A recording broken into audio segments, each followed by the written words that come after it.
बिस्मिल्लाहिर्रहमानिर्रहीम अस्सलाम वालेकुम वरहमतुल्लाहि वबरकातुहू। उम्मीद है आप सब खैरियत से होंगे। आप देख रहे हैं मेरा YouTube channel science teaching zone. आज का जो हमारा टॉपिक है वो फर्स्ट ईयर फिजिक्स की न्यू बुक के according chapter number 2 force and motion का टॉपिक, जो कि हम प्रोजेक्टाइल मोशन डिस्कस कर रहे थे, उसके ही कुछ पार्ट्स हैं, कुछ इंपॉर्टेंट डेफिनेशंस हैं और ये एक्सरसाइज का एक लॉन्ग क्वेश्चन भी है जो कि आपकी एक्सरसाइज में दिया हुआ है कि आपने time of flight, height attend और रेंज फॉर प्रोजेक्टाइल के लिए जो डेरिवेशन एक्सप्रेशन है उसको एक्सप्रेस करके दिखाना है। तो सबसे पहले हम इनकी डेफिनेशंस को देख लेते हैं कि ये हैं क्या, और फिर हम उनकी डेरिवेशंस को भी डिस्कस करते हैं। हमारे पास ये क्या है? अच्छा, ये जो है आपके पास time of flight, height attained, range of projectile, ये आपके पास एज अ शॉर्ट क्वेश्चन भी पूछे जा सकते हैं। तो इसलिए आपने इनको लॉन्ग और शॉर्ट दोनों लिहाज से इसको आपने तैयार करना है। हाइट ऑफ प्रोजेक्टाइल से क्या मुराद है? कहते हैं कि the greatest vertical distance reached as measured from the horizontal projection plane. अब हमने प्रोजेक्टाइल की हाइट को मेजर करने के लिए कि जो प्रोजेक्टाइल है वो कितनी ऊंचाई तक गया है, उसको मेजर कहाँ से हम करते हैं? हॉरिजॉन्टल प्रोजेक्शन प्लेन से हम उसको मेजर करते हैं। उसकी हाइट को मापने के लिए हम क्या इस्तेमाल करते हैं? हॉरिजॉन्टल प्रोजेक्शन प्लेन को। In order to determine the maximum height of the projectile, अगर हमने प्रोजेक्टाइल की ज़्यादा से ज़्यादा मैक्सिमम हाइट को फाइंड आउट करना है तो उसके लिए हम यूज़ करते हैं मोशन की थर्ड इक्वेशन, जो कि क्या है? 2as is equal to V F square minus V I square. अब देखें तो जब बॉडी ऊपर की तरफ मूव करती है तो ग्रेविटी तो नीचे होती है, तो वहाँ पे हमारे पास ग्रेविटी क्या हो जाएगी? माइनस हो जाएगी। उसके अलावा इनिशियल वेलोसिटी हमारे पास क्या है? वाई एक्सिस पे ऊपर की तरफ हमने क्या लिखा था? वी आई साइन थीटा होता है। अब बॉडी क्या है? Comes to the rest after reaching the highest point. हमने पहले भी ये बात डिस्कस की थी, जब हम किसी चीज़ को नीचे से ऊपर फेंकते हैं तो जब वो मैक्सिमम हाइट पे पहुंच जाती है वहाँ पे उसकी वेलोसिटी ज़ीरो हो जाती है, क्योंकि वो थोड़ी देर के लिए रेस्ट पोजीशन में चली जाती है। दैट्स मीन उसकी फाइनल वेलोसिटी क्या हो जाएगी? ज़ीरो हो जाएगी। अब हमने सेकेंड इक्वेशन ऑफ मोशन में वैल्यूज़ को पुट कर देना है। हम यहाँ पे ए हमने किसके इक्वल लिया है? माइनस जी के, तो हम 2 के बाद ए की जगह क्या लिखेंगे? माइनस जी। एस हमारे पास क्या है? एच, जो हम हाइट फाइंड आउट कर रहे हैं, equal to V F square, जो हमारे पास ये है 0 0 लिखेंगे, माइनस वी आई क्या है? We i sine theta square. अब क्या होगा कि इनको हम मल्टीप्लाई करेंगे तो ये -2gh बन जाएगा। 0 0 ये इसके साथ मल्टीप्लाई होगा तो 0 तो कुछ भी नहीं है, तो माइनस हम इसका स्क्वायर ओपन करेंगे, वी आई स्क्वायर बन जाएगा और साइन स्क्वायर थीटा बन जाएगा। हमें यहाँ पे क्या चाहिए? हम किस टॉपिक को डिस्कस कर रहे हैं? हाइट को डिस्कस करें। यहाँ पे हम एज को छोड़ेंगे और बाकी ये जो दोनों मल्टीप्लाई हो रहे हैं इक्वल के दूसरी साइड पे लेकर आएंगे तो ये क्या हो जाएंगे? डिवाइड हो जाएंगे। एक तो ये माइनस का है चार्ज, इसका क्या हो जाएगा? दूसरी साइड पे जाकर पॉजिटिव हो जाएगा। यहाँ पे ये मल्टीप्लाई हो रहा है, दूसरी साइड पे ये क्या हो जाएगा? जाके डिवाइड। बाकी सॉरी, यहाँ पे ये माइनस भी आएगा, ठीक है, यहाँ पे भी माइनस आएगा और ऊपर वाला ये वाला जो माइनस है ये भी माइनस होगा। होगा क्या कि ये जब इस साइड पे मूव करेगा तो ये माइनस जो है इस माइनस के साथ कट जाएगा और बाकी एच हमारे पास जो प्रोजेक्टाइल की हाइट है उसको मेजर करने के लिए हमारे पास फार्मूला क्या बन जाएगा? V I square sine square theta by 2g। ये थी आपके पास डेरिवेशन हाइट ऑफ प्रोजेक्टाइल के लिए। Time of flight, time of flight को देखें तो हमारे पास सबसे पहले ये है क्या? टाइम ऑफ फ्लाइट कहते किसे हैं? कहते हैं the time taken by a body to cover the distance from the place of its projection to the place where it hits the ground. For example, हमने किसी चीज़ को यहाँ से हिट किया है, हमने इसको यहाँ से निशाना लगाया है, अब यहाँ से यहाँ तक पहुँचने के लिए उसको कितना टाइम लगा है, उस टाइम को हम कहते हैं टाइम ऑफ फ्लाइट। आप कंसीडर करें कि आपके पास एक बॉडी है जिसको आपने प्रोजेक्ट किया है विद वेलोसिटी v। ये हमने वेलोसिटी v से इसको प्रोजेक्ट किया, निशाना लगाया, इसने एंगल क्या बनाया? Theta with the horizontal place. ये हॉरिजॉन्टल प्लेस पे इसने क्या किया? थीटा एंगल बनाया। Then its vertical component will be, जो इसका वर्टिकल कंपोनेंट होगा ना, ये तो हॉरिजॉन्टल है, जो इसका वर्टिकल कंपोनेंट है वो क्या होगा? V i sine theta. हमने देखा था कि वाई एक्सिस पे वर्टिकल पे हमारे पास साइन क्या होता है? थीटा क्या होता है? साइन होता है। अब यहाँ पर हमारे पास क्या है, s is equal to h, हमने ऊपर भी s की जगह पर h लिखा था, s हमारे पास डिस्प्लेसमेंट था, यहाँ पे हम हाइट वगैरह देखते हैं तो हम इसको h की इक्वल कर देते हैं। ये जीरो कैसे है, क्योंकि body goes up and comes back to, अब बॉडी ऊपर गई है, नीचे भी तो उसी हाइट पे आई है, बिल्कुल हॉरिजॉन्टल प्लेस पर आई है, तो इसने वर्टिकल डिस्टेंस जो है वो जीरो कवर किया होता है, तो इसलिए हम यहाँ पे इसको क्या पुट करते हैं, जीरो। अब हमारे पास ये सेकंड इक्वेशन ऑफ मोशन है, s is equal to we i t plus 1/2 g t square. यहाँ पे इसके अकॉर्डिंग हम इसको पुटिंग कर लेंगे, डिस्टेंस जो इसने कवर किया है वो जीरो है, जीरो पुट करेंगे, इज इक्वल टू वी आई जो है हमारे पास वो क्या है, यहाँ पे इनिशियल वेलोसिटी क्या है, वी आई साइन थीटा, साथ टी है, टी लगाएंगे। ये हमने माइनस क्यों लगाया यहाँ पे, क्योंकि जो एक्सेलरेशन होती है वो अपवर्ड जाते हुए माइनस हो जाती है, तो हम यहाँ पे क्या लगाएंगे, माइनस, मतलब यहाँ पे हम माइनस लगाते हैं तो प्लस माइनस माइनस हो जाता है 1/2 जी टी स्क्वायर। अब हमने यहाँ पे हम किसको फाइंड आउट कर रहे हैं, टाइम को कर रहे हैं। हम इसको पॉजिटिव करने के लिए क्या करेंगे, इक्वल के दूसरी साइड पे लेके जाएंगे, तो ये हमारे पास 1/2 जी टी स्क्वायर पॉजिटिव हो जाएगा, इक्वल के साइड पे वी आई साइन थीटा और टी है साथ। अब क्या होगा, हमें इक्वल के साइड पे सिर्फ टी चाहिए, हम क्या करेंगे, टी यहीं पे है, टू यहाँ पे डिवाइड हो रहा है, इक्वल की दूसरी साइड पे जाके मल्टीप्लाई हो जाएगा, बाकी क्या है, ये दोनों मल्टीप्लाई हो रहे हैं, तो ये इक्वल की दूसरी साइड पे आके जी टी स्क्वायर, सॉरी एक टी इधर आएगा, एक टी यहीं पे रहेगा, एक टी इधर आएगा, यहाँ पे टी, अब देखें यहाँ पे भी टी होगा, यहाँ पर भी टी होगा, ये टी इस टी वाले के साथ कट जाएगा, ये वाला जो टी है इसके साथ। बाकी हमारे पास इक्वेशन क्या रह जाएगी, T is equal to 2v I sine theta divided by G. यहाँ पे अब ये जो टी है, where T is the time of flight of the projectile, ये वो प्रोजेक्टाइल की फ्लाइट का टाइम है, when it is projected from the ground, जब हमने इसको यहाँ से फेंका था और ये फिर वहाँ जाके हमें दोबारा ज़मीन पर मिला है। उसके बाद थर्ड टर्म हमारे पास आती है रेंज ऑफ द प्रोजेक्टाइल, बताएं कि वो यहाँ से गिरा है तो उसने कितना डिस्टेंस कवर करके यहाँ पे आके गिरा है, उसको हम कहते हैं रेंज ऑफ प्रोजेक्टाइल को। रेंज ऑफ प्रोजेक्टाइल की डेफिनेशन क्या आ जाती है कि maximum distance which a projectile cover in the horizontal direction, ये हॉरिजॉन्टल डायरेक्शन है, इस हॉरिजॉन्टल डायरेक्शन में यहाँ से लेकर यहाँ तक जो इसने डिस्टेंस कवर किया है, इसको हम क्या कहते हैं, रेंज ऑफ प्रोजेक्टाइल कहते हैं। The range of the projectile is equal to the product of horizontal component of the velocity and velocity of the project with time taken।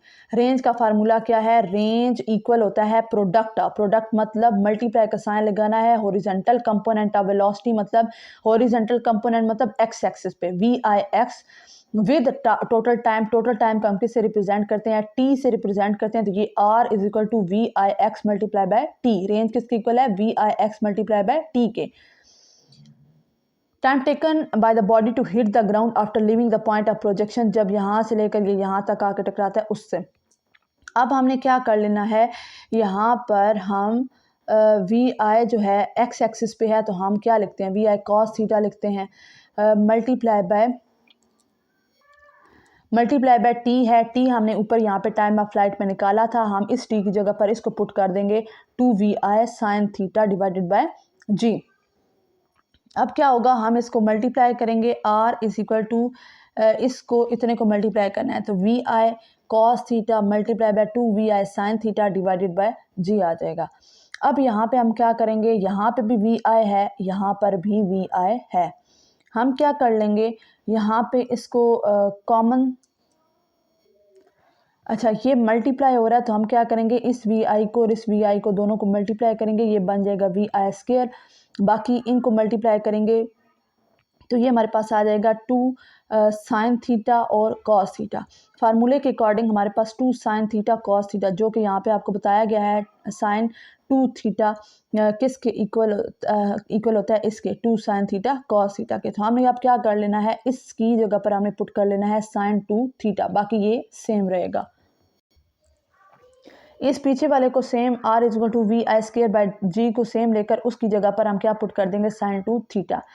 अब यहाँ पे इस इक्वेशन को देखें तो हमारे पास जो है रेंज किस पर डिपेंड कर रही है, डायरेक्टली डिपेंड करती है एक इस वेलोसिटी पर और इस एक थीटा पर।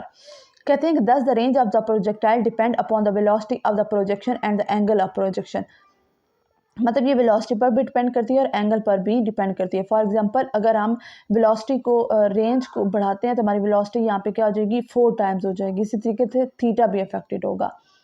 मैक्सिमम रेंज अगर हमने देखनी हो कि एक मैक्सिमम रेंज एक प्रोजेक्टाइल की कितनी हो सकती है, तो कहते हैं कि रेंज जो होती है वो मैक्सिमम तब भी हो सकती है the factor sign to theta should have maximum value which is 1। अगर इसकी वैल्यू किसकी इक्वल आए, 1 के इक्वल आए, तो तब ही हमारे पास मैक्सिमम रेंज ऑफ प्रोजेक्टाइल आएगी। फॉर एग्जांपल हमारे पास ये 2 थीटा जो है, साइन 2 थीटा, यहाँ पे अगर हमारे पास थीटा क्या हो, 90 डिग्री हो, 2 थीटा इज इक्वल टू 90 हो, तो यहाँ पर 2 जो है मल्टीप्लाई इसके साथ हो रहा है, इक्वल की दूसरी साइड पे आएगा जो है 2 डिवाइड हो जाएगा, 2 1 जार 2, 2 4 जार 8, और यहाँ से 8 किया 9 में से 1 इधर 10 बनाएगा, और 2 5 जार 10 45। जब थीटा 45 होगा तब इसकी रेंज मैक्सिमम होगी।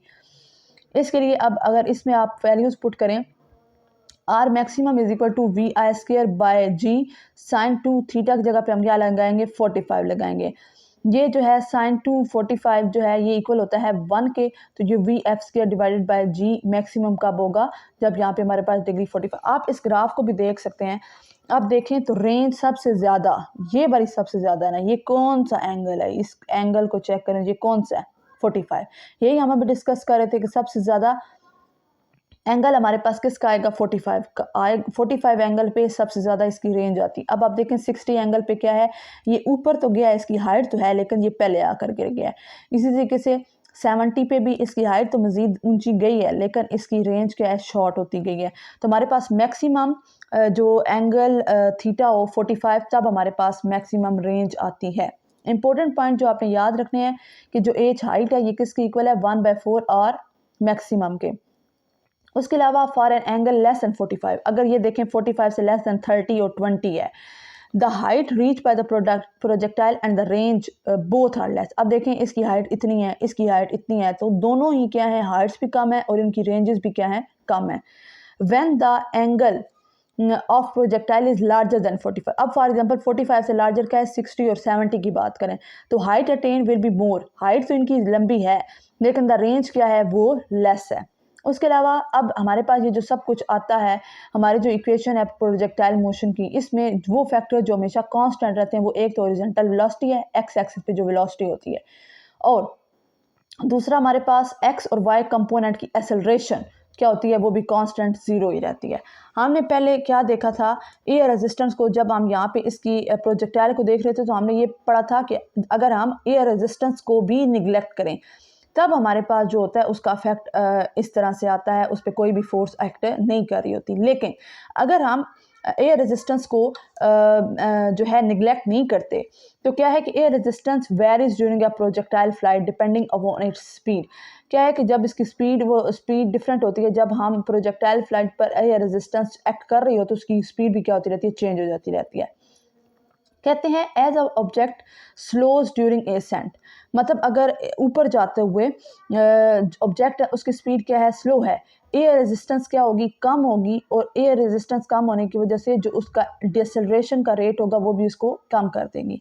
ड्यूरिंग डेसेंट, नीचे आते हुए air resistance oppose gravity, gravity के ये ऑपोजिट एयर रेजिस्टेंस होगी, इसके जरिए ये क्या होगा, काज करेगा प्रोजेक्टाइल को कि वो और ज़्यादा स्लोली एक्सेलरेट करे। इसका मतलब ये है कि the object retard more slowly and accelerate more slowly. जब इसमें रिटार्डेशन बहुत ज़्यादा कम होगी और एक्सेलरेशन कम होगी तो ये क्या होगा, नीचे जल्दी गिर जाएगा। This result in a trajectory is skewed, जो उसके प्रोजेक्टाइल का पाथ होगा वो क्या होगा, स्क्यूड शेप का होगा विद द स्टीपर डिसेंट। ये जब नीचे आ रहा होगा तो इसकी शेप जो होगी इक्वली नहीं होगी, स्टीपर सी होगी देन द एसेंट, ऊपर जाते हुए। अब देखें ये ऊपर जो है सही जा रहा था और नीचे आते हुए ये मोर स्टीप हो गया। Unlike the perfect parabolic path seen without air resistance. अब आपके पास ये जो फुल लाइन है ना ब्लैक वाली, ये आपके पास वो प्रोजेक्टाइल की मोशन है जो विदाउट एयर रेजिस्टेंस है, तो ये बिल्कुल करेक्ट इसका ट्रैजेक्टरी इसकी बनी हुई है। लेकिन क्या है कि जब एयर रेजिस्टेंस वर्क नहीं कर रही होती तब इसका हाइट भी ज़्यादा होती है, और जब एयर रेजिस्टेंस वर्क कर रही होती है, जो आपको डॉटेड लाइंस नज़र आ रही हैं, ये कब की है, जब एयर रेजिस्टेंस एक्ट कर रही होती है। एयर रेजिस्टेंस जब एक्ट कर रही होती है तो उसकी एक तो प्रोजेक्टाइल की हाइट भी कम होती है, उसके अलावा इसकी जो कर्व आती है, ट्रैजेक्टरी होती है, वो भी स्क्यूड होती है और स्टीपर होती है। उसके अलावा इसकी जो रेंज होती है वो भी क्या होती है, शॉर्टर होती है। जो प्रोजेक्टाइल होता है वो ज़मीन पर पहले गिर जाता है, एक्चुअल टाइम से पहले गिर जाता है। ये था हमारा आज का टॉपिक। उम्मीद करती हूँ आपको इन तमाम के कॉन्सेप्ट्स क्लियर हो गए होंगे। फिर भी अगर आपका कोई भी किसी किस्म का भी क्वेश्चन हो तो आप कमेंट बॉक्स में कर सकते हैं। इंशाल्लाह ताला मैं उसका जवाब ज़रूर दूंगी और आपके कॉन्सेप्ट क्लियर करने की ज़रूर कोशिश करूंगी। अगर आपको लेक्चर पसंद आया हो तो इसको अपने फ्रेंड्स के साथ लाजमी शेयर कीजिएगा, कमेंट कर दीजिएगा, लाइक कर दीजिएगा। ऐसे इंफॉर्मेटिव लेक्चर्स के लिए साइंस टीचिंग जोन को सब्सक्राइब, लाइक और शेयर करना मत भूलिएगा। मिलते हैं इंशाल्लाह ताला नेक्स्ट लेक्चर में एक न्यू टॉपिक के साथ, न्यू वीडियो पर। तब तक के लिए रखिएगा अपना बहुत सारा ख्याल, मुझे रखिएगा अपनी दुआओं में याद, मुझे दें इजाज़त। अल्लाह हाफ़िज़।